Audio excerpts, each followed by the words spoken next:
এক ইহুদি কিশোর বিষ্ণু ইসলামের খেদমত করতে, ইহুদি ছেলে। তো অনেকদিন হয় ইহুদি ছেলেটা আসে না।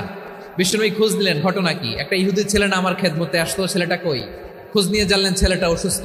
বিষ্ণু ইসলাম ওই ইহুদির বাড়িতে চলে গেলেন ওই ছেলেটাকে দেখা করার জন্য। যে দেখে ইহুদি ছেলেটা মুমূর্ষ, যান যায় যায় ভাব, বিছানায় পড়ে আছে, তার বাবা দাঁড়ানো।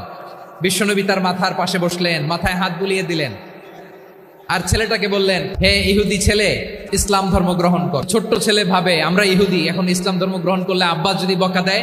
ফানাযারা ইলা ওয়াজহি আবি, ছেলেটা তার বাবার চেহারার দিকে তাকালো, দেখি আব্বা কি কয়। ইহুদি ছেলেটা তার বাবার দিকে যখন তাকালো, ওর বাবা বলে, মুহাম্মদ যা বলে তাই শোনো। এই কথা শুনে ছেলে সাহস পাইছে। ছেলে আবার পড়তে আরম্ভ করলো, আশহাদু আল্লাহ ইলাহা ইল্লাল্লাহ ওয়া আশহাদু আন্না মুহাম্মাদার রাসূলুল্লাহ। পড়েন আল্লাহু আকবার।